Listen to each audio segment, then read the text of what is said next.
अर्थव्यवस्था बंद अर्थव्यवस्था वह अर्थव्यवस्था है जिसमें न तो निर्यात और न ही आयात होता है। बंद अर्थव्यवस्था वह अर्थव्यवस्था है जहाँ न तो आयात होता है और न ही निर्यात होता है। अर्थात बंद अर्थव्यवस्था वह अर्थव्यवस्था है जो वस्तु सेवा इत्यादि के निर्यात को बंद रखता है। अतः डी सही। भारतीय अर्थव्यवस्था के संदर्भ में निम्नलिखित कथनों पर विचार कीजिए। विगत 5 वर्षों में सकल घरेलू उत्पाद की वृद्धि दर सतत रूप से बढ़ी है। विगत 5 वर्षों में प्रति व्यक्ति आय की वृद्धि दर सतत रूप से बढ़ी है। उपयुक्त में से कौन सा कथन सही है? न तो एक है और न ही दो सही है। आधारभूत मूल्य 2004 पर प्रति व्यक्ति आय तथा सकल घरेलू उत्पाद जीडीपी की वृद्धि दर इस प्रकार रही है।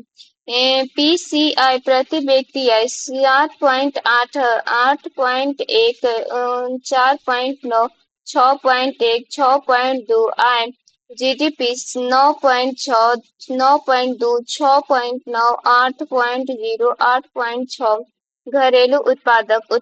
उपयुक्त तालिका देखने से स्पष्ट हो जाता है कि न तो प्रति व्यक्ति आय और न ही सकल घरेलू उत्पाद विगत 5 वर्षों में लगातार बढ़ता है। नोट: वर्तमान में आधारभूत मूल्य 2011 से 2012 है। भारत में निम्नलिखित में से किसी एक की कृषि तथा संवर्ध्य गतिविधियों में ऋण के वितरण में सबसे अधिक हिस्सेदारी है? वाणिज्य बैंक की। कृषि तथा संबद्ध क्षेत्रों में व्यय के रूप में सबसे अधिक हिस्सेदारी वाणिज्य बैंकों की है। वाणिज्य बैंकों ने 2006-2007 में क्षेत्रीय ग्रामीण बैंकों के साथ कृषि क्षेत्र का 14,380 करोड़ रुपए का प्रत्यक्ष ऋण उपलब्ध कराया, जबकि क्षेत्रीय ग्रामीण बैंक ने लाभ 20,440 करोड़ रुपए का वार्षिक ऋण उपलब्ध कराया। आर्थिक नियोजन एवं राष्ट्रीय आय बजट। केंद्रीय बजट 2011 में जैव मूल्य सेफाल्ट पर मूल्य सीमा शुल्क की पूरी छूट प्रदान की गई है। इस पदार्थ का महत्व है। पारंपरिक एस्फाल्ट के विपरीत बायोसेफाल्ट जीवाश्म ईंधन पर आधारित नहीं होता है। बायोएस्फाल्ट आणविकीकरण नॉन-न्यूक्लियर संसाधनों से निर्मित हो सकता है। बायोएस्फाल्ट जैव अपशिष्ट पदार्थों से निर्मित हो सकता है। बायोएस्फाल्ट से सड़कों की ऊपरी सतह छीना परिस्थिति के अनुकूल है। उपयुक्त में से कौन सा सही है? 1, 2, केवल 1, 3 और 4 सही है। बायोएस्फाल्ट पारंपरिक एस्फाल्ट डाइमर का विकल्प है जिसका निर्माण जीवाश्म ईंधन पर आधारित नहीं होता है। इसका निर्माण गैर पेट्रोलियम आधारित नवीकरणीय स्रोत से किया जाता है। इन स्रोतों में मक्का, धान, चीन, सीरा, सफेद सरसों के तेल अवशिष्ट, ताड़ के तेल का अपशिष्ट, लिंगन, मक्का आदि सम्मिलित है। बायोएस्फाल्ट सड़कों की सतह का तापमान कम रखने में मददगार है, अतः बायोएस्फाल्ट से सड़कों की ऊपरी सतह छीना परिस्थितियों के अनुकूल है। प्रत्यक्ष विदेशी निवेश एफडीआई तथा संस्थागत विदेशी निवेश एफआईआई दोनों ही किसी देश में निवेश से संबद्ध है। निम्नलिखित में से कौन सा कथन दोनों के बीच की एक महत्वपूर्ण भिन्नता को सबसे अच्छे ढंग से व्यक्त करता है? एफआईआई बेहतर प्रबंधन कुशलता तथा प्रौद्योगिक अंतरण को लाने में सहायक है, जबकि एफडीआई केवल पूंजी लेकर आता है। एफआईआई व्यापार स्तर पर पूंजी उपलब्धता बढ़ाने से सहायक है, जबकि एफडीआई का लक्ष्य केवल विशिष्ट क्षेत्रों तक सीमित होता है। एफडीआई की द्वितीय बाजार में चलित होता है, जबकि एफआईआई लक्ष्य प्राथमिक बाजार होता है। एफडीआई की तुलना में एफआईआई अधिक अस्थायी माना जाता है। ऑप्शन बी सही है। प्रत्यक्ष विदेशी निवेश एफडीआई तथा संस्थागत विदेशी निवेश एफआईआई दोनों ही किसी देश में निवेश से संबंध है। एफआईआई व्यापार स्तर पर पूंजी उपलब्धता बढ़ाने में सहायक है, जबकि एफडीआई लक्ष्य केवल विशिष्ट क्षेत्रों तक सीमित होता है। दोनों के बीच की एक महत्वपूर्ण भिन्नता को सबसे अच्छे ढंग से व्यक्त करता है भौतिक संपदा जैसे कारखाने, भूमि भूमि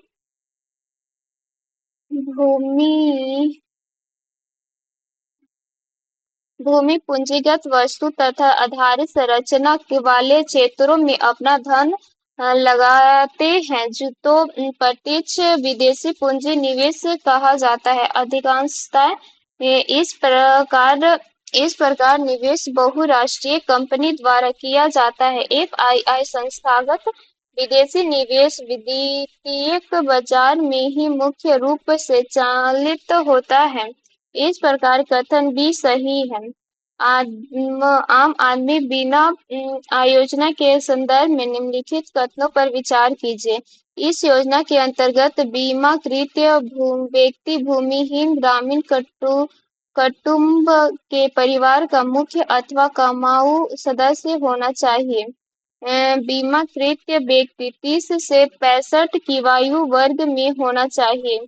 योजना में बीमाकृत व्यक्ति के कक्षा 9 से 12 के बीच पढ़ रहे 2 बच्चों के लिए निःशुल्क छात्रवृत्ति का प्रावधान है। उपयुक्त कथनों में से कौन सा सही है? केवल 1 और 3 सही है। निर्धनता रेखा से नीचे जीवन यापन करने वाला ग्रामीण क्षेत्र में भूमिहीन परिवार को सामाजिक सुरक्षा प्रदान करने के उद्देश्य से एक नई आम आदमी बीमा योजना 2 अक्टूबर 2007 से शुरू की गई है। इसके अंतर्गत ग्रामीण भूमिहीन परिवारों का मुखिया या परिवार का रोजगार करने वाला एक सदस्य जिसकी उम्र 1859 वर्ष के मध्य हो, इस योजना के तहत बीमा पा सकता है। बीमा लाभार्थियों के नवीं से 12वीं कक्षा में पढ़ने वाले बच्चों के प्रति बच्चे 100 रुपए प्रति माह छात्रवृत्ति दिया जाता है। अतः कथन 1 गलत है और 3 सही है। निम्नलिखित में से कौन सा महात्मा गांधी राष्ट्रीय ग्रामीण रोजगार गारंटी अधिनियम के अंतर्गत लाभ प्राप्त करने का प्राप्त पात्र है? किसी भी परिवार के वयस्क सदस्य। महात्मा गांधी राष्ट्रीय ग्रामीण रोजगार गारंटी अधिनियम के तहत चयनित जिलों में ग्रामीण क्षेत्रों में प्रत्येक परिवार के एक सदस्य को वर्ष में कम से कम 100 दिन अनुकुशल श्रम वाले रोजगार की गारंटी दी गई है। इस योजना का शुभ आरंभ डॉक्टर मनमोहन सिंह ने 2 फरवरी 2006 को आंध्र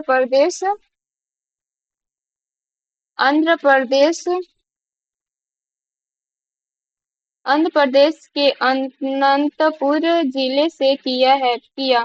पहले चरण के कार्यान्वयन के लिए चयनित 200 जिलों में वह 150 जिले शामिल थे, जहां काम के बदले रोजगारी कार्यक्रम पहले से चल रहा था। काम के बदले अनाज योजना एवं संपूर्ण ग्रामीण रोजगार योजना का विलय अब इस नई योजना में कर दिया गया है। 1 अप्रैल 2008 में इस योजना को संपूर्ण देशों में लागू कर दिया है।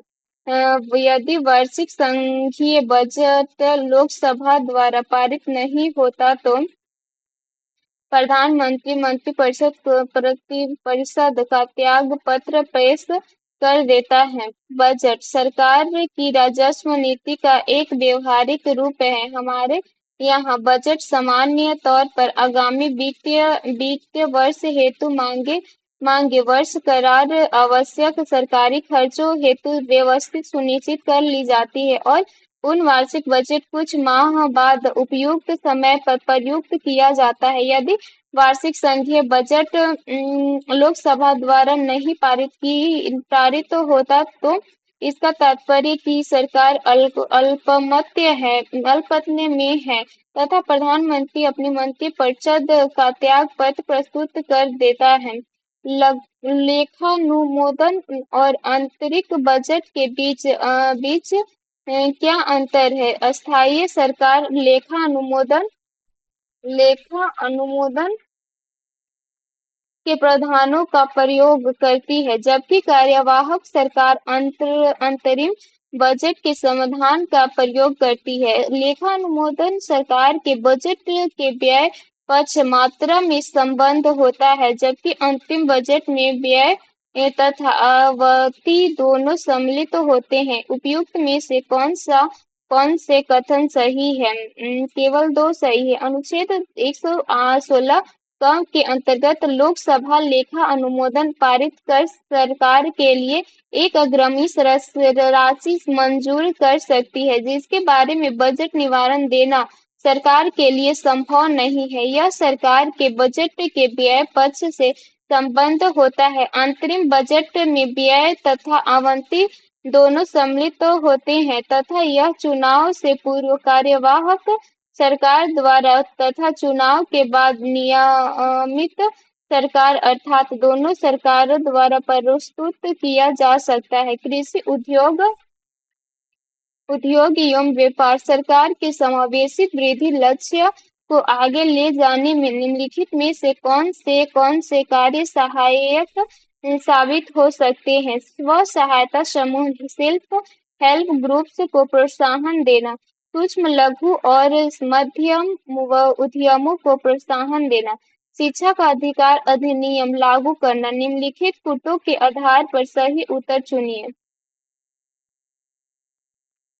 1, 2 और 3 समावेशी विकास ऐसे विकास कहलाता है जिसमें से आर्थिक विकास की उच्च दर से जनित राष्ट्रीय आय के वितरण में समाज के सबसे कमजोर वर्गों के लोगों को उचित हिस्सा मिलने अर्थात राष्ट्रीय आय का रिसाव नीचे की ओर अधिक हो। सरकार के समावेशी वृद्धि लक्ष्य को आगे ले जाने के लिए स्व सहायता समूह सेल्फ हेल्प लाइन ग्रुप को प्रोत्साहित करना, सूक्ष्म लघु और मध्य उद्योग को प्रोत्साहन देना तथा शिक्षा का अधिकार अधिकतम लागू करना, ये सभी कार्य सहायता साबित हो सकते हैं।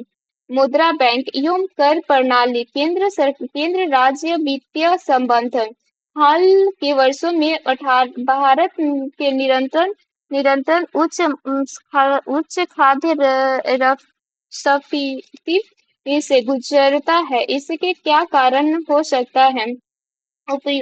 उपयुक्त वाणिज्य फसलों की खेती में प्रयुक्त होने के कारण खाद्यान्नों का कृषि क्षेत्र विगत 5 वर्षों में लगातार घटते हुए लगभग 30% घट गया है। बढ़ी हुई आय के कारण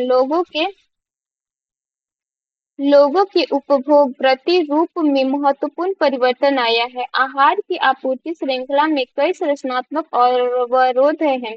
उपयुक्त में से कौन सी कथन सही है? केवल 2 और 3 सही है।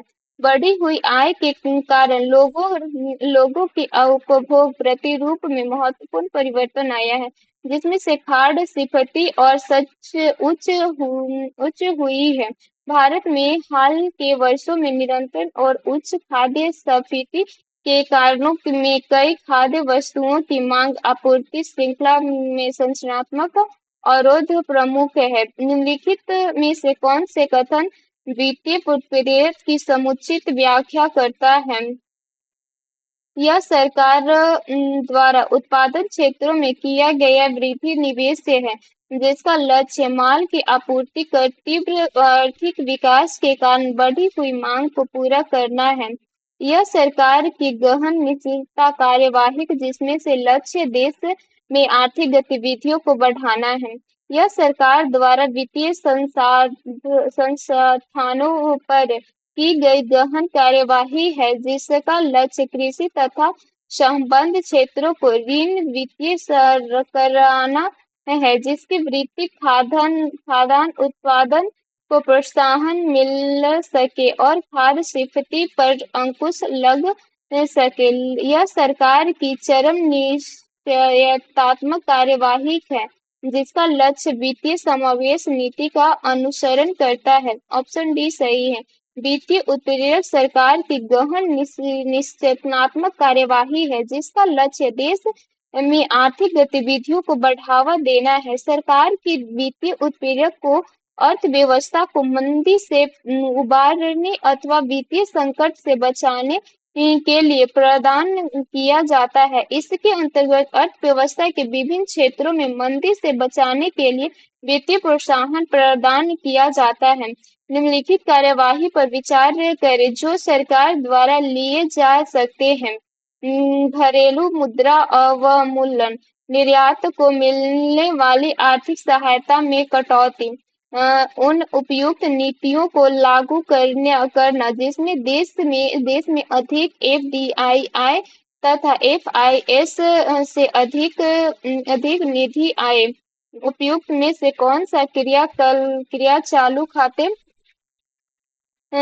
के घाटे को घटाने में सहायक साबित हो सकती है। एक और तीन, चालू खाते को घटाने के लिए घरेलू मुद्रा का अवमूल्यन और उन उपयुक्त नीतियों को लागू करना जिससे देश में अधिक एफडीआई आय, एफआईआईएस से अधिक निधि आय इत्यादि कार्यवाही किसी सरकार द्वारा की जा सकती है। सिफारिश दर में होने वाली तीव्र वृद्धि का आरोप कभी-कभी आधार प्रभाव पर लगाया जाता है। यह आधार प्रभाव क्या है? यह वित्तीय वर्ष की कीमतों का स्फीति दर की गणना पर आय प्रभाव है। आधार प्रभाव पूर्व के आंकड़ों का वर्तमान आंकड़ों की गणना पर पड़ने वाले प्रभाव को कहते हैं। स्फीति के दर में वृद्धि के संदर्भ में विगत वर्ष की कीमतों का वर्तमान स्फीति दर की गणना पर आय प्रभाव की आधार प्रभाव है। जीडीपी निम्नलिखित में से कौन सी मूल्य आधारित कर वैल्यू एडेड टैक्स की विशेषता नहीं है? यह बहु-बिंदु लक्ष्य आधारित कर टैक्सेशन प्रणाली है। यह उत्पादन वितरण श्रृंखला में लेन-देन के हर चरण में हुए मूल्य संवर्धन और लगाया गया कर टैक्स है। यह वस्तुओं तथा सेवाओं पर उपाय के अंतिम चरण में लगाया गया कर टैक्स है जिसका वहन अतः उपभोक्ताओं का करना पड़ा है। यह मूलभूत रूप से केंद्र सरकार का विषय है और राज्य सरकारों का दायित्व इस सफलता के साथ लागू करने तक सीमित है। ऑप्शन डी सही है। मूल्य आधारित कर बहु-बिंदु लक्ष्य आधारित कर प्रणाली है। इससे उत्पादन वितरण श्रृंखला में लेन-देन के हर चरण में हुए मूल्य संवर्धन पर कर लगाया जाता है। यह वस्तुओं तथा सेवाओं के अंतिम उपभोग पर लगाया गया कर है जिसका वहन अतः उपभोक्ताओं के कारण पड़ता है।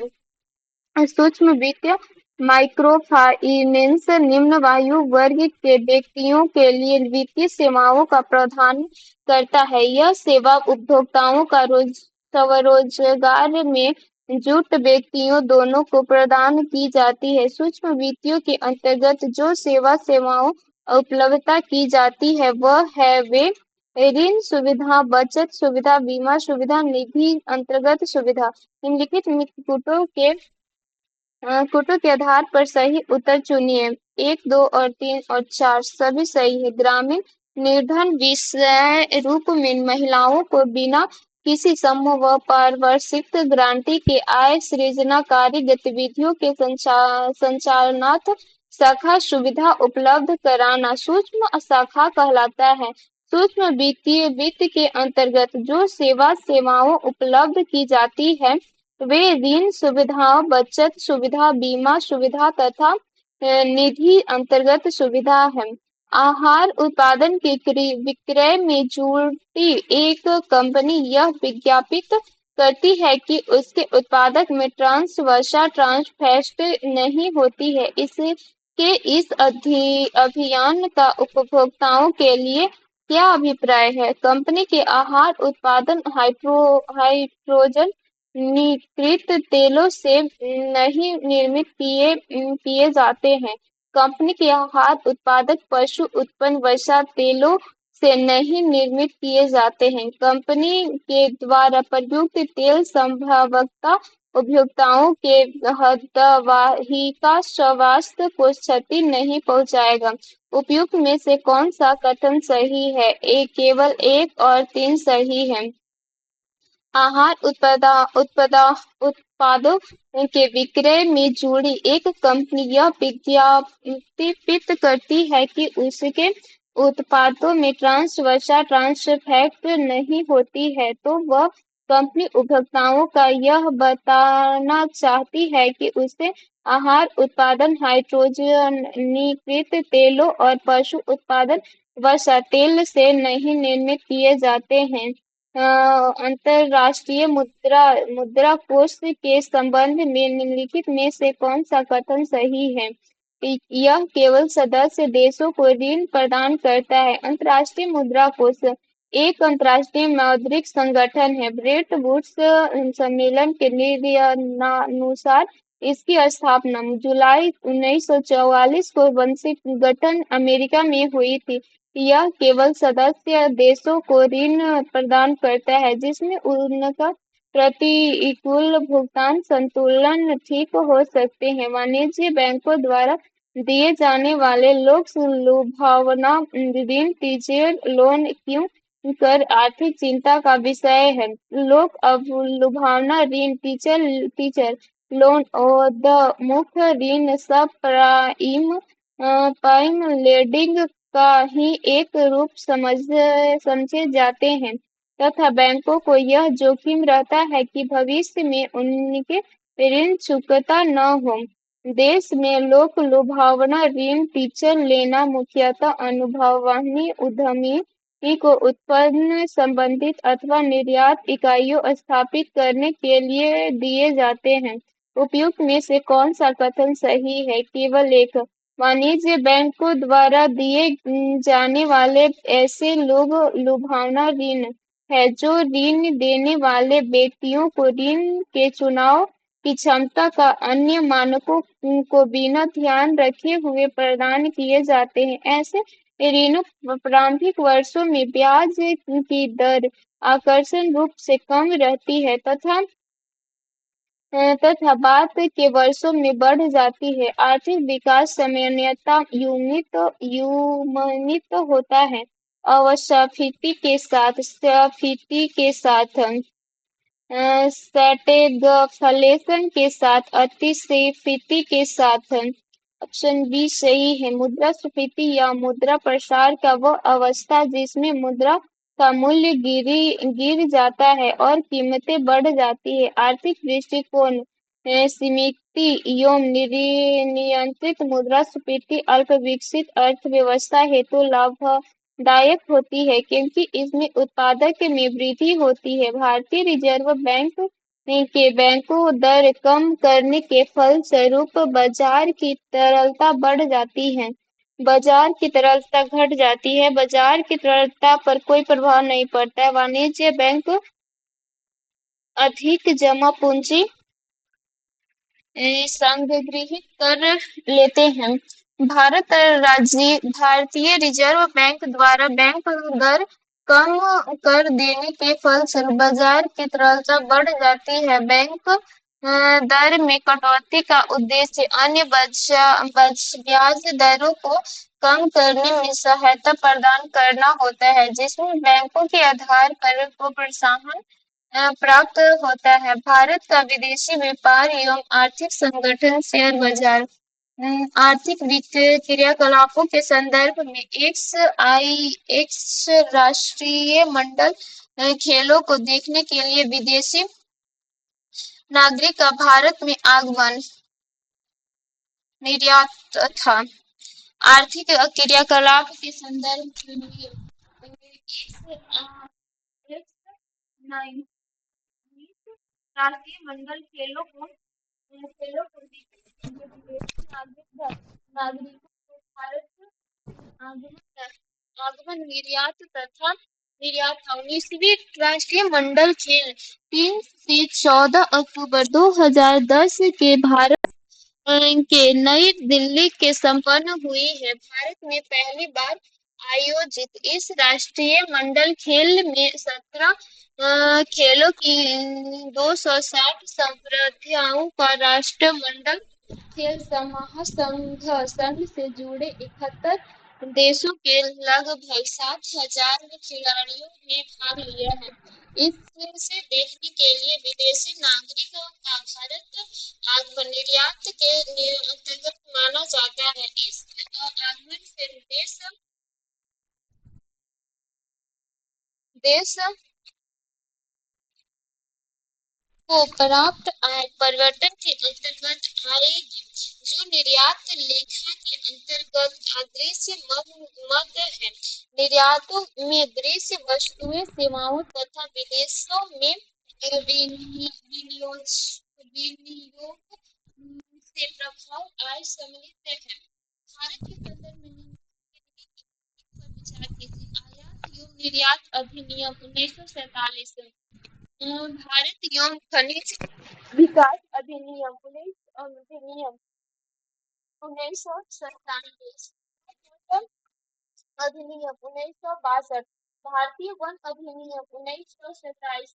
उपयुक्त में से कौन से अधिनियम ने देश के जीव विविधता संरक्षण की दृष्टि से महत्वपूर्ण है अथवा उस पर असर डालते हैं? कि 1, 2 और 3 और 4।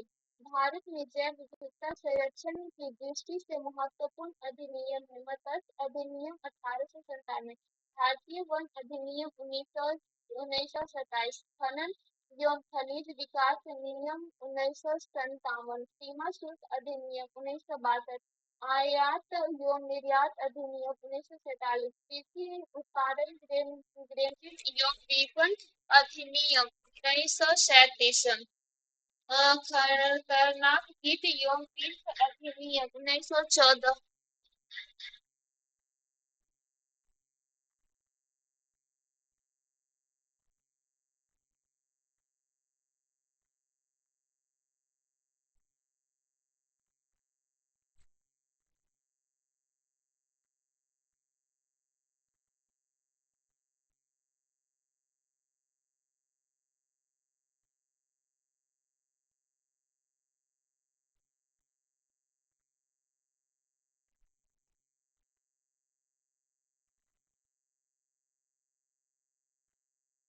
अधिनियम 1965। भारत सरकार केंद्रीय सार्वजनिक क्षेत्र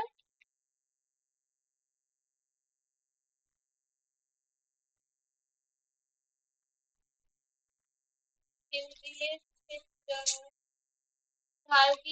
भारत सरकार केंद्रीय सार्वजनिक क्षेत्र उद्यान PCPCSES में लगी अपनी इलेक्ट्रिक का विनियोग क्यों कर रही है? सरकार अपनी इलेक्ट्रिक समिति के विनिवेश से मिले राजस्व का उपयोग मुख्य अपने बाह्य ऋण को लौटाने के में करना चाहती है। सरकार अब CPSES के प्रधान का नियंत्रण अपने हाथों में नहीं रखना चाहती है। उपयुक्त में से कौन सा कथन सही है? ना तो एक और ना ही दो सही है। भारत सरकार केंद्रीय सार्वजनिक क्षेत्र उद्यम CPSES में लगी अपनी इक्विटी को निवेश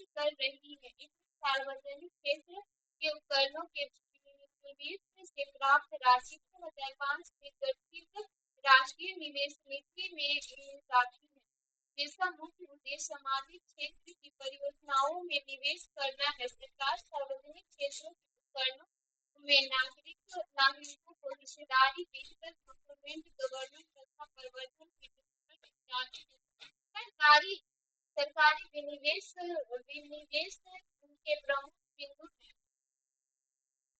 विज्ञान, भौतिक विज्ञान। एक नाभिकीय रिएक्टर में भारी जल का क्या कार्य होता है? न्यूट्रॉन की गति को कम करना। एक नाभिकीय रिएक्टर में भारी जल का कार्य न्यूट्रॉन की गति को कम करना है। ड्यूटेरियम और ट्राइटेनियम एक के और भारी जल के गुरुत्व समस्या यूट्रोनियम और ऑक्सीजन का यौगिक है। घनत्व 101 और अंक साधारण जल से थोड़ा अधिक होता है। नाभिकीय ऊर्जा के साथ साथ अनुसंधान रिएक्टरों के लिए आवश्यक जल मांग की आपूर्ति के नियमित उत्पादन के लिए जल बोर्ड उत्तरदायी है। सीएफसी तथा एलईडी लैंप में क्या अंतर है? प्रकाश उत्पन्न करने के लिए सीएफसी पारा वाष्प और संदीप का प्रयोग करता है, जबकि एलईडी लैंप अर्धचालक पदार्थों का प्रयोग करता है। सीएफसी की औसत जीवन अवधि एलईडी लैंप से बहुत अधिक होती है। एलईडी लैंप की तुलना में सीएफसी कम ऊर्जा सक्षम है। 1 और 3 सही है, 2 गलत है। और सीएफएल कॉम्पैक्ट फ्लोरोसेंट लाइट में पारा वाष्प से विद्युत गुजार कर पराबैंगनी प्रकाश उत्पन्न किया जाता है, जिससे लैंप के अंदर फास्फोरस कोटिंग से अवशोषित कराकर तेज रोशनी उत्पन्न की जाती है। LED light element diode lamp में पारंपरिक अर्धचालक प्रकाश उत्सर्जन डायोड आर्गोनिक एलईडी या पॉलीमर एलईडी तकनीक का प्रयोग होता है। सीएलसी का औसत कार्यक्रम 6000 से 15000 घंटे तक का होता है, जबकि एलईडी लैंप सामान्य 25 से 30 साल तक चलता है। रसायन विज्ञान। निम्नलिखित पर विचार कीजिए। कार्बन डाइऑक्साइड, नाइट्रोजन के ऑक्सीजन, सल्फर के ऑक्सीजन। उपयुक्त में से कौन से उत्सर्जन ऊष्मीय शक्ति संयंत्रों में कोयला दहन से उत्सर्जित होते हैं? 1, 2 और 3। ऊष्मीय शक्ति संयंत्रों में कोयला दहन के परिणाम स्वरूप carbon dioxide, nitrogen, oxygen, sulphur के ऑक्साइड तथा वायुजनित कार्बनिक कणों इत्यादि का उत्सर्जन होता है। कार्बन क्रेडिट के संबंध में निम्नलिखित में से कौन सा कथन सही नहीं है? कार्बन क्रेडिट प्रणाली क्योटो प्रोटोकॉल के संयोजन से संपुष्ट की गई थी। कार्बन क्रेडिट उन देशों या समूहों का प्रदत्त की जाती है जो ग्रीन हाउस गैसों का उत्सर्जन घटाकर उसे उत्सर्जन अक्षांश के नीचे ला चुके होते हैं।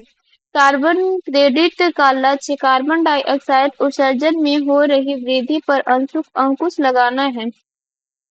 कार्बन क्रेडिट का क्रय विक्रय संयुक्त राष्ट्र पर्यावरण कार्यक्रम के द्वारा समय समय पर नियम मूल्य के आधार पर किया जाता है।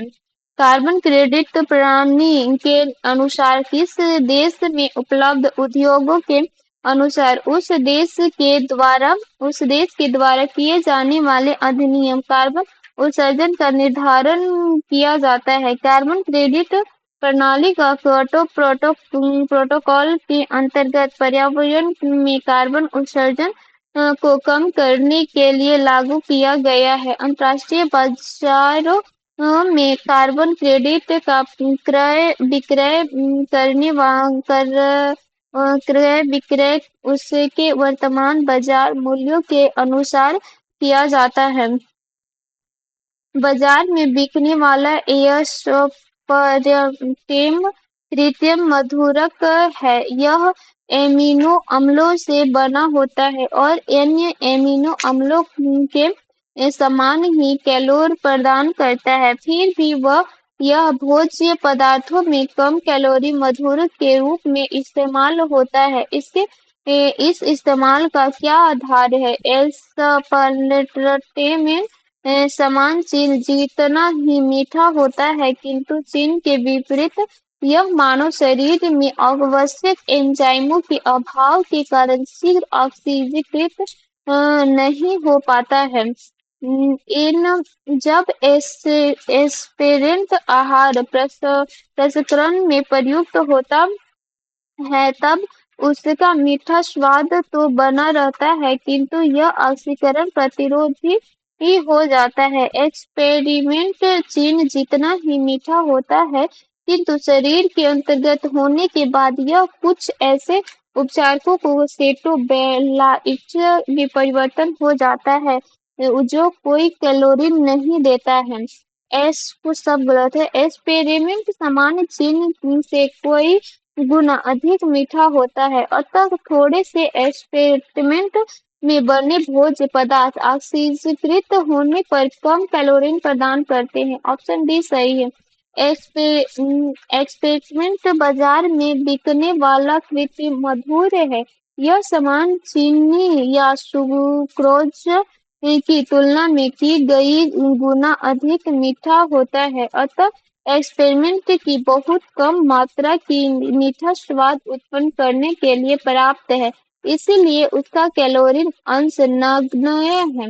वनस्पति विज्ञान आहार नियमित रूप से ताजे फल और सब्जियां ग्रहण करना वांछनीय है, ये क्योंकि ये ऑक्सीकरण रोधी तत्व के अच्छे स्रोत होते हैं। ऑक्सीकरण रोध तत्व व्यक्ति के स्वास्थ्य बनने रहने और दीर्घायुत होने से किस प्रकार सहायक संधि होते हैं? ये शरीर में उन एंजाइमों को सक्रिय कर देता है जो विटामिनों के संश्लेषण के लिए आवश्यक होते हैं और विटामिनहीनता नहीं होने देने में मदद करते हैं। यह शरीर के कार्बोहाइड्रेट, वसा तथा प्रोटीन के अतिरिक्त ऑक्सीकरण को रोकते हैं जो और ऊर्जा को अनावश्यक नष्ट होने से बचाने में मदद करते हैं। ये शरीर में चयापचय के उत्पादक के रूप में उत्पन्न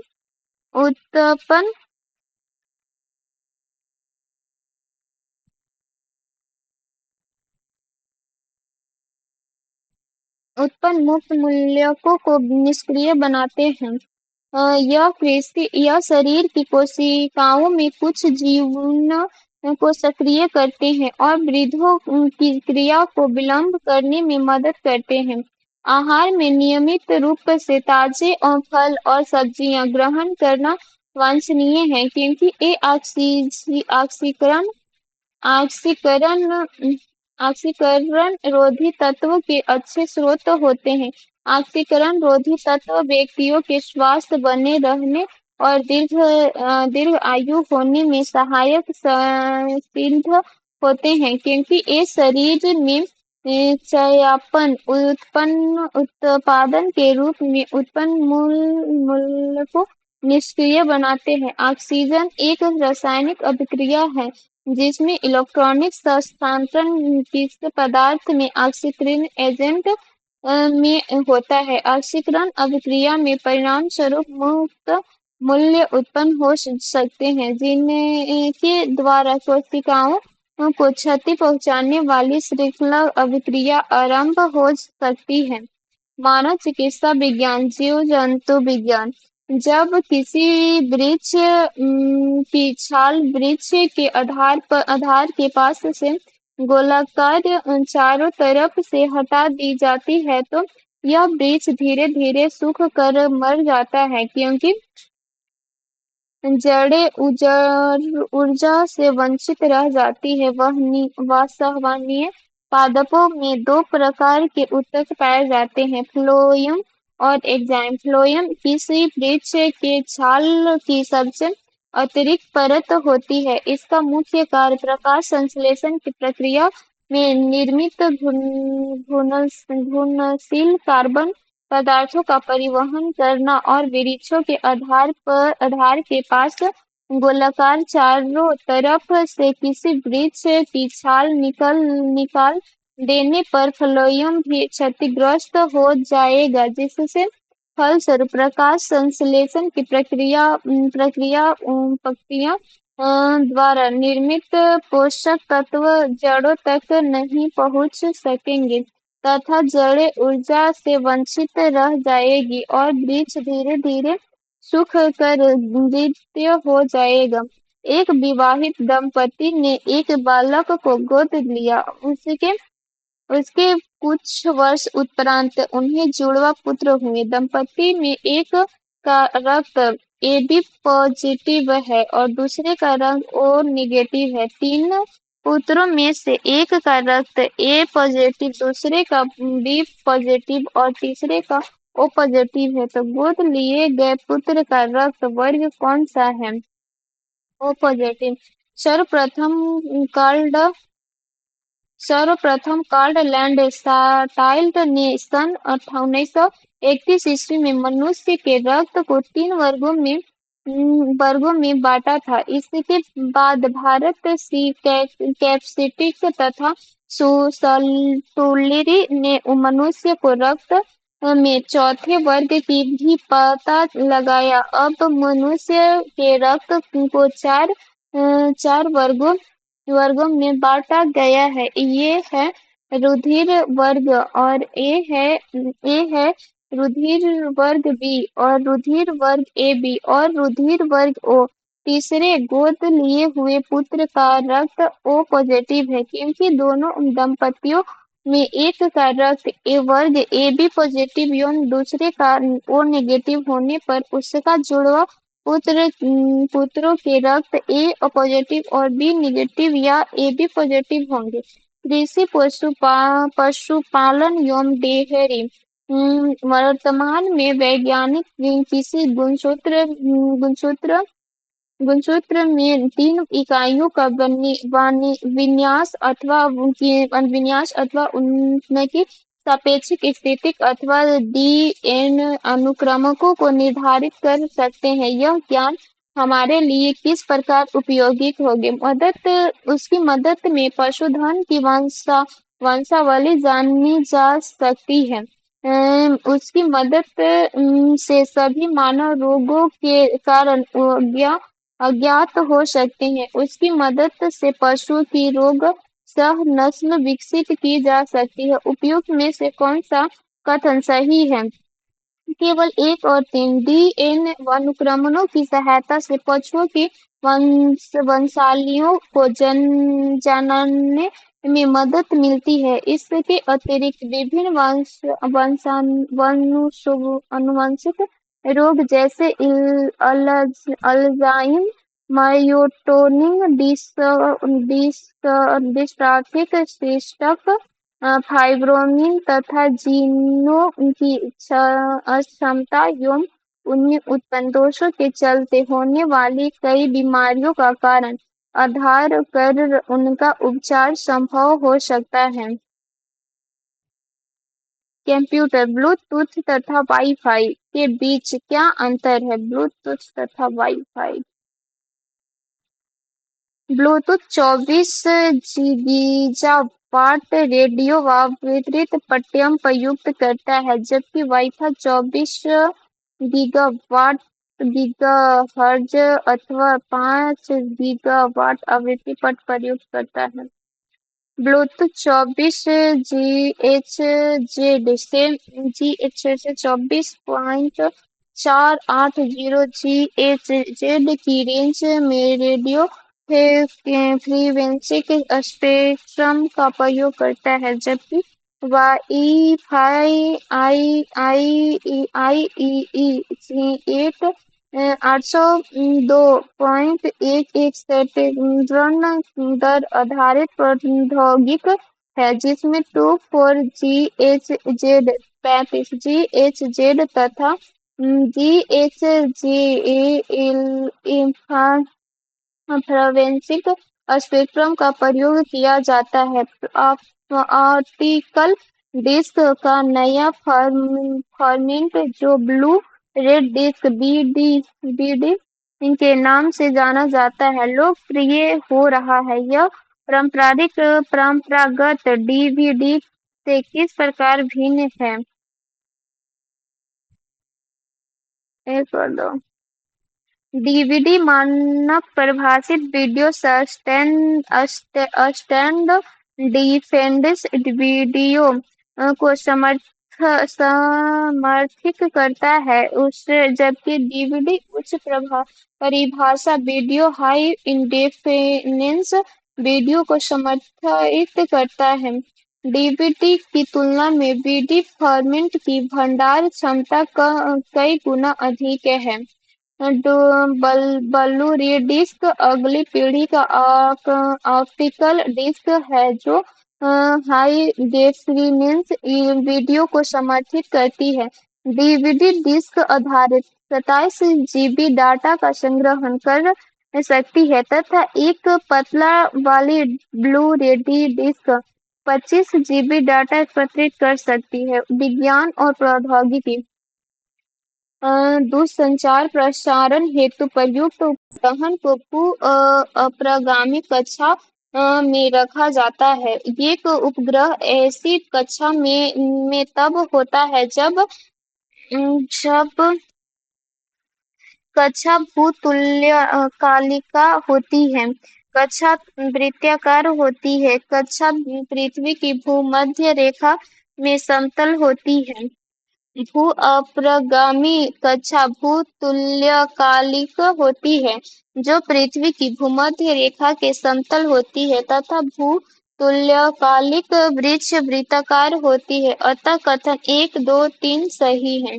सूक्ष्म जैविक ईंधन कोशिकाएं, माइक्रोबीन फ्यूल सेल ऊर्जा का धारणिक सस्टेनेबल स्रोत समझी जाती है, क्योंकि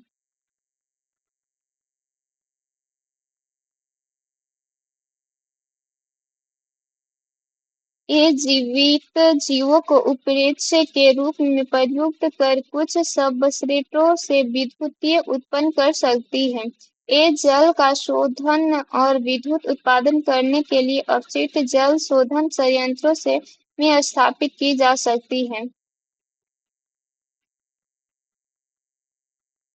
सूक्ष्म जैव ईंधन, माइक्रोबीन फ्यूल सेल जैव परिवर्तन सबस्ट्रेट में उपलब्ध रासायनिक ऊर्जा को सीधे विद्युतीय ऊर्जा में परिवर्तित कर देती है। एमएफसी माइक्रोबियल फ्यूल सेल को विद्युत उत्पन्न का आकर्षक विकल्प भी माना जाता है, क्योंकि इसमें कार्बनिक पदार्थ जैसे sucrose, glucose, acetate, starch, ferment, methanol, protein इत्यादि सबस्ट्रेट के रूप में प्रयुक्त होता है। साथ ही कुछ अकार्बनिक पदार्थ जैसे सल्फाइड्स का भी सबस्ट्रेट के रूप में प्रयोग होता है।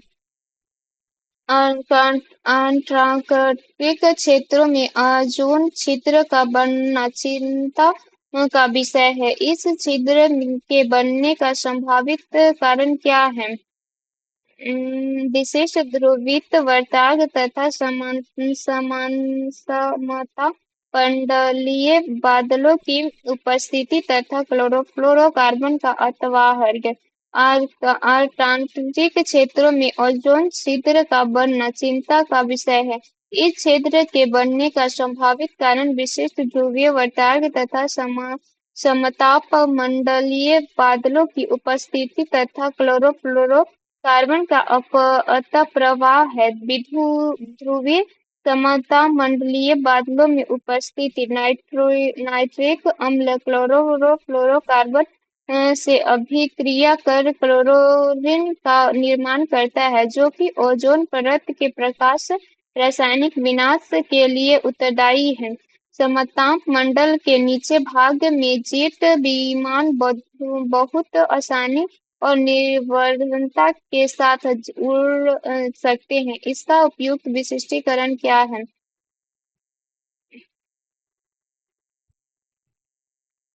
समांत मंडल के निचले भाग में बादल या जल वाष्प नहीं होते। समांत मंडल में निचले भाग में ऊर्ध्वाधर पवन नहीं होते हैं।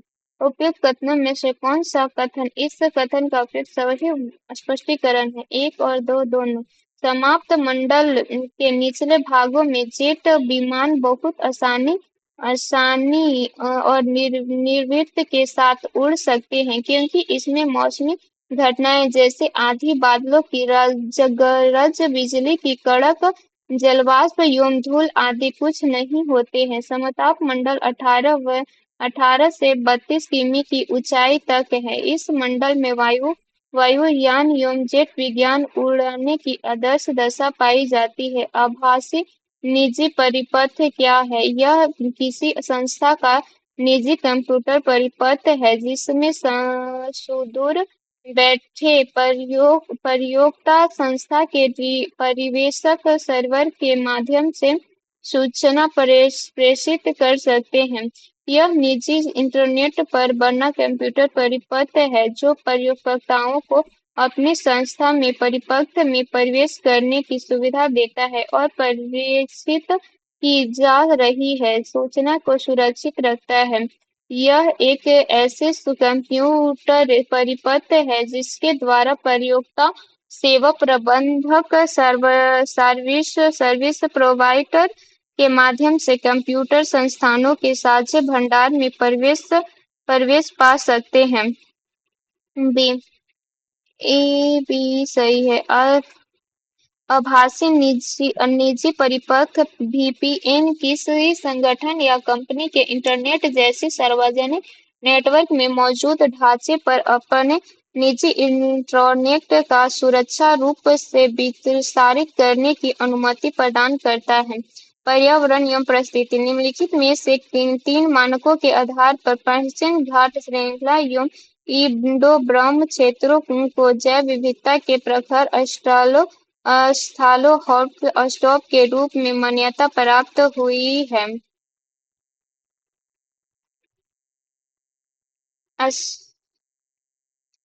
बहुजातीय बहुयता स्पर्शी निरीक्षण और स्थानिकता और अस्काबोध। जाति बहुलता, स्थानीयता तथा अशांक बोध नामक तीन मानकों के आधार पर पश्चिमी घाट श्रृंखला एवं इबोन्ड क्षेत्रों में जैव विविधता के प्रखर स्थल हॉट स्टॉप के रूप में मान्यता प्राप्त हुई है।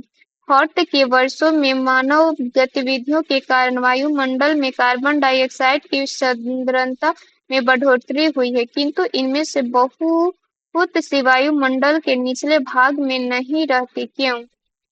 क्यों? समुद्रों में पादपक प्रकाश संश्लेषण कर देते हैं। वैश्वीकरण, तेजी से बढ़ती हुई जनसंख्या, वनों की कमी एवं अन्य मानवीय गतिविधियों के कारण हाल के वर्षों में वायुमंडल में कार्बन डाइऑक्साइड की सांद्रता में बढ़ोतरी हुई है, किंतु अधिकांश वायुमंडल के निचले भाग में नहीं रहती है, जिसका एक प्रमुख कारण यह है कि समुद्र में पादप प्लाव प्रकाश संश्लेषण लेते हैं। परितंत्र उत्पादन के संदर्भ में समुद्री उपरवात प्लवलिंग क्षेत्र इसलिए महत्वपूर्ण है क्योंकि ये निम्नलिखित माध्यम मध्य में समुद्री उत्पादन बढ़ते हैं। अब घटक सूक्ष्म जीवितों को सतह पर लाकर पुष्पों की सतह पर लाकर अधःस्थलीय जीवों को सतह पर लाकर केवल दो सही है। पारंपरिक उत्पादों के संदर्भ में समुद्री अपवाह उपरवाह अपवेलिक क्षेत्र इसलिए महत्वपूर्ण है क्योंकि ये पोषकों को सतह पर लाकर समुद्री उत्पादक बढ़ाते हैं। समुद्री प्रवाह के अंतर्गत वायु प्रवाह द्वारा समुद्र की सतह पर विद्यमान गर्म एवं पोषक रहित जल को ठंडे तथा पोषक तत्वों से परिपूर्ण जल के माध्यम से हस्तांतरित कर दिया जाता है। यदि उष्णकटिबंधीय वर्षा वन कटा दिया जाए तो यह उष्णकटिबंधीय पर्णपाती वन की तुलना में शीघ्र पुनर्जीवित नहीं हो पाता है। ऐसे इसलिए होता है क्योंकि वर्षा वन में मृदा के पोषकों का अभाव होता है। यदि उष्णकटिबंधीय वर्षा वन काट दिया जाए तो यह उष्णकटिबंधीय पर्णपाती वन की तुलना में शीघ्र पुनर्योजित नहीं हो पाता, जिसका सबसे प्रमुख कारण वर्ष वन की मृदा में पोषकों का अभाव होता है। हिमालय पर्वत प्रदेशीय जाति विविधताओं की दृष्टि से अत्यंत समृद्ध है। इस समृद्धि के लिए निम्नलिखित में से कौन सा कारण सबसे उपयुक्त है? यदि यदि अधिक वर्षा होती जो प्रचुर वनस्पति वृद्धि को बढ़ा देती, यह विभिन्न जैविक विविधता भौगोलिक क्षेत्रों का समंगन है। इस क्षेत्र में विदेशी तथा अतिक्रमण जातियां प्रवेश नहीं कराई गई है। यह मनुष्य का कम हस्तक्षेप है। ऑप्शन बी सही है। हिमालय पर्वत भारतीय उपमहाद्वीपीय के प्राकृतिक एवं राजनीतिक सीमा बनाता है। हिमालय की भौगोलिक परिस्थितियों के कारण ही भारतीय उपमहाद्वीप का शेष एशिया से अलग व्यक्तित्व बना सकता है। हिमालय पर्वत प्रदेश जाति विविधता की दृष्टि से अत्यंत समृद्ध है। इसका प्रमुख कारण यह है कि यह विभिन्न जीव भौगोलिक क्षेत्रों का संगम है। पृथ्वी के वायुमंडलीय के आयमंडल कहलाने वाली परत रेडियो संरक्षण को सुधाध्य बनाती है क्यों? ओजोन की उपस्थिति रेडियो तरंग को पृथ्वी की ओर परावर्तित करती है। रेडियो तरंग की तरंगदैर्घ्य अति दीर्घ होती है। उपयुक्त में से कौन सा कथन सही है? न तो एक सही है और न ही दो सही है। पृथ्वी के वायुमंडल के आयनमंडल कहलाने वाली परत रेडियो संरचना को सुधाद्य बनाती है क्योंकि आयनमंडल में विद्युत आवेशित आयनों की उपस्थिति होती है। बैगन की आनुवंशिक अभियांत्रिकी से उसकी कई नई किस्म बीटी बैगन विकसित की गई। बीटी बैगन विकसित की गई है। इसका लक्ष्य इससे नासजीव सह बनाता है। बैगन की आनुवंशिक अभियांत्रिकी से उसकी एक नई किस्म बीटी बैगन विकसित की गई है। इसका लक्ष्य इसे नासजीव सह बनाना है। बीटी बैगन आनुवंशिक अभियांत्रिकी से विकसित बैगन के नई किस्म है। भारत सरकार मेगा फूड पार्क की अवधारणा को किन किन उद्देश्यों से प्रोत्साहित कर रही है? खाद्य प्रसंस्करण उद्योग के लिए उत्तम अवसरण सुविधा उपलब्ध कराने हेतु खराब होने वाले पदार्थों का अधिक मात्रा में प्रसंस्करण करने और अपव्यय घटाने हेतु उद्यमियों के लिए उद्यमी और परिस्थितियों के अनुकूल आहार प्रसंस्करण प्रौद्योगिकी उपलब्ध कराने हेतु उपयुक्त में से कौन सा कथन सही है? एक और दो दोनों सही है। ये 11वीं पंचवर्षीय योजना 2007 2060 राष्ट्रीय विकास परिषद द्वारा 19 दिसंबर 2007 को अनुमोदित की गई थी। इस पंचवर्षीय योजना के अंतर्गत केंद्र सरकार द्वारा सितंबर 2008 में मेगा फूड पार्क योजना शुरू की गई थी। इस योजना के प्रमुख उद्देश्य निम्न है: खराब होने वाली वस्तुओं से प्रसंस्करण को बढ़ने वाले अपव्ययों को कम करने हेतु किसानों की आय में वृद्धि, कृषि उत्पादन की मूल्यवर्धनों के अधिक करना। अतः कथन 1 और 2 सही है। खाद्यान्न प्रसंस्करण उद्योग हेतु उत्तम प्रवर्तन, स्वसंरचना सुविधा के साथ कार्य से बाजार तक मूल्य वृद्धि और पूर्ति श्रृंखला उपलब्ध कराना। भारत के समुद्री जल में हानिकारक शैव प्रफुट में हो रही वृद्धि पर चिंता व्यक्त की गई है। इस संवृद्धि का वे क्या कारक तत्व हो सकते हैं? जवारनमुख से पोषकों का प्रसाव, मानसून से भूमि से जलवाहन, समुद्रों में प्रवाह। निम्नलिखित फोटो के आधार पर सही उत्तर चुनिए। 1, 2 और 3। भारत भारत के समुद्री जल में हानिकारक शैव प्रसंस्करण में होने रही वृद्धि पर चिंता व्यक्त की गई है। इसका प्रमुख कारण जवारनमुख में पोषकों का प्रसार, मानसून में भूमि से जल वाहक तथा समुद्र में उपप्रवाह आदि है। निम्नलिखित पर विचार कीजिए। प्रकाश संश्लेषण, श्वसन, जैव पदार्थों का अपक्षय, ज्वालामुखी क्रिया। उपयुक्त में से कौन सी क्रिया पृथ्वी की कार्बन चक्र में कार्बन डाइऑक्साइड जोड़ती है? केवल 2 और 3 और 4। कार्बन डाइऑक्साइड एक रंगहीन गंधहीन गैस है। वायुमंडल में कार्बन डाइऑक्साइड आवश्यकता अनुसार 0.03% पाई जाती है। इसका जलीय विलयन अम्लीय होता है। वायुमंडलीय दाब पर यह 78 डिग्री सेल्सियस ताप पर ठोस अवस्था में परिवर्तित हो जाती है, जिसे शुष्क बर्फ कहते हैं। शुष्क बर्फ का प्रयोग रेफ्रिजरेशन में किया जाता है। श्वसन, जैव पदार्थों का अपक्षय एवं ज्वालामुखी क्रिया कार्बन चक्र में कार्बन डाइऑक्साइड जोड़ती है, जबकि प्रकाश संश्लेषण की प्रक्रिया के परिणामस्वरूप कार्बन डाइऑक्साइड वायुमंडल में कम हो जाती है। जीव विविधता में निम्नलिखित माध्यमों द्वारा मानव अस्तित्व का आधार बनी हुई है। मृदा निर्माण, मृदा अपरदन की रोकथाम, अपशिष्ट का पुनर्चक्रण, समस्या परागण।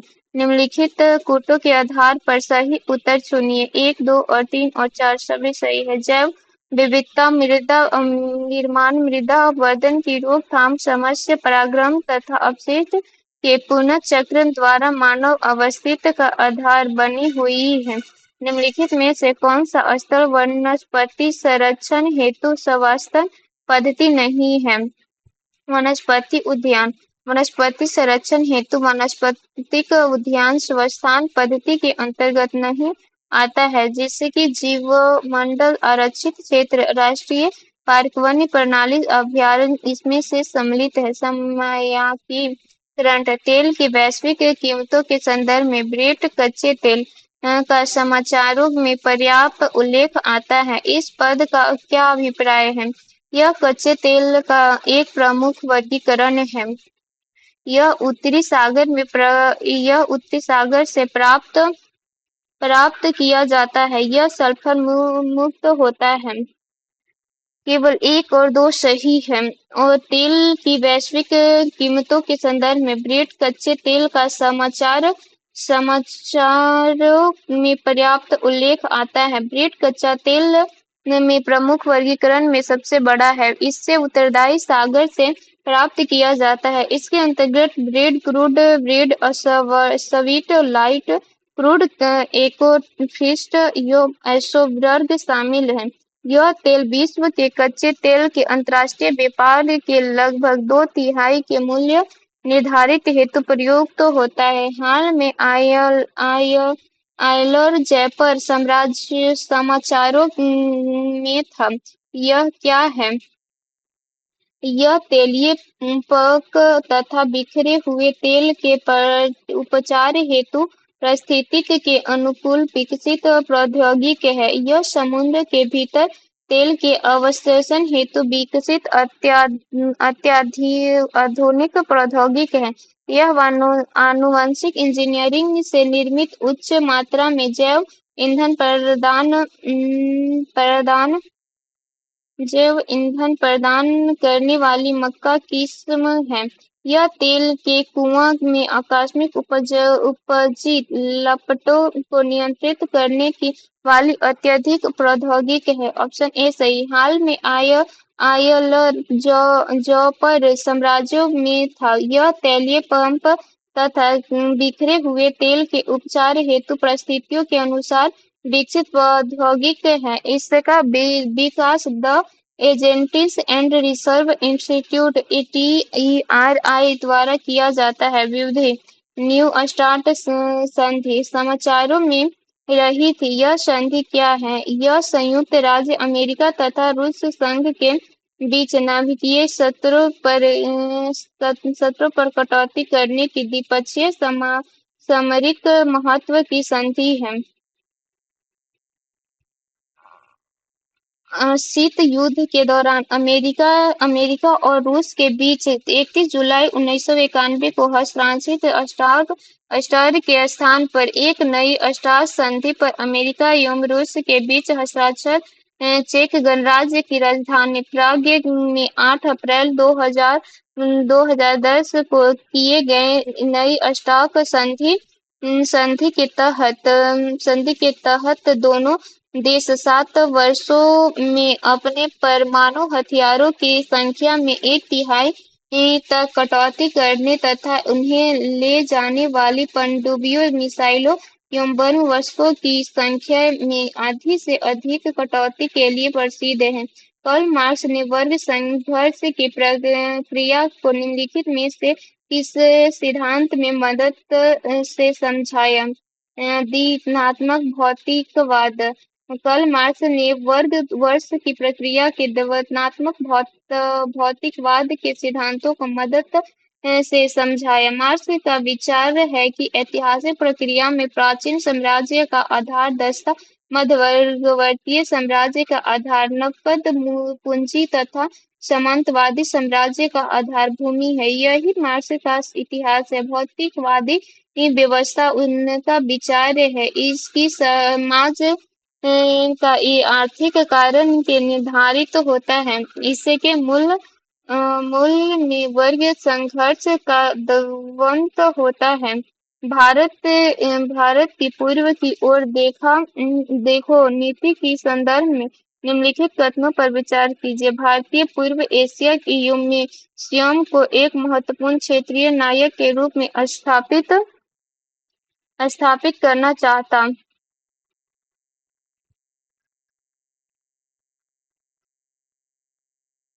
भारत की शीत युद्ध समाप्त होने से उत्पन्न शून्य को भरना चाहता है। भारत अपने दक्षिण पूर्व तथा पूर्वी एशियाई पड़ोसी देशों के साथ ऐतिहासिक एवं सांस्कृतिक संबंध पुनः स्थापित करना चाहता है। 1 और 3 सही है। पूर्व की तरफ देखो नीति के अंतर्गत भारत ने पूर्वी एशिया के देशों में एक साथ अपने द्विपक्षीय संबंध में काफी मजबूती बनाए हैं।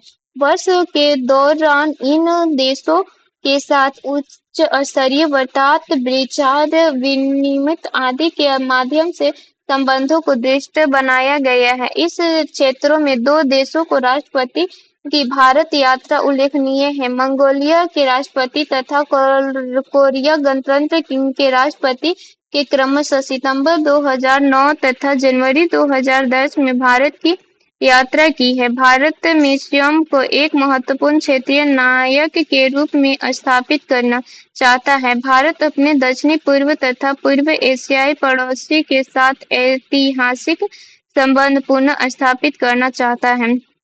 भारत के दक्षिण-पूर्ववर्ती एशिया के साथ अपने आरंभिक सांस्कृतिक संपर्क तथा व्यापारिक संबंध बंगाल की खाड़ी के पार बना रखे थे। निम्नलिखित में से कौन सी बंगाल की खाड़ी के इस उत्कृष्ट आरंभिक समुद्र इतिहास की सबसे विश्वसनीय व्याख्या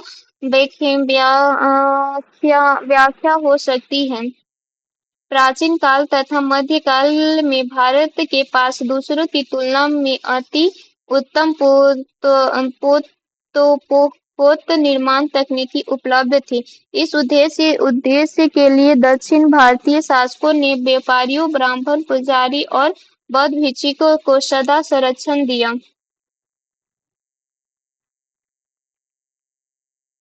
बंगाल की खाड़ी के चलने वाली मानसूनी हवाओं ने समुद्री यात्रा को सुगम बना दिया था। ऑप्शन सी सही है। भारत ने दक्षिण पूर्व एशिया के साथ अपने आरंभिक सांस्कृतिक संपर्क में तथा व्यापारिक संबंध बंगाल की खाड़ी के पार तक बना रखे थे। इसका प्रमुख कारण बंगाल की खाड़ी में चलने वाली मानसूनी हवाओं के द्वारा समुद्री यात्रा की सुगमता थी। भारत में उपनिवेशों शासन कला में होम चार्जेस भारत के संपत्ति दोहन का महत्वपूर्ण अंग थे। निम्नलिखित में से कौन सी निधियाएं होम चार्जेज की संगठन थे? लंदन में इंडिया ऑफिस के भर पोषण के लिए प्रयोग में लाई जाने वाली निधि है। भारत के कार्य अंग्रेजी कर्मचारियों के वेतन तथा पेंशन देने हेतु प्रयोग में लाई जाने वाली निधि। भारत के बाहर हुए युद्धों को लड़ने में अंग्रेजों द्वारा प्रयोग में लाई जाने वाली निधि। निम्नलिखित इनपुटों पर आधार पर सही उत्तर चुनें। बी 1 और 2 सही है। भारत में उपनिवेशी यौन शासनकाल में होम चार्ल्स भारत में संपत्ति दोहन का महत्वपूर्ण अंग है। औपनिवेशिक भारत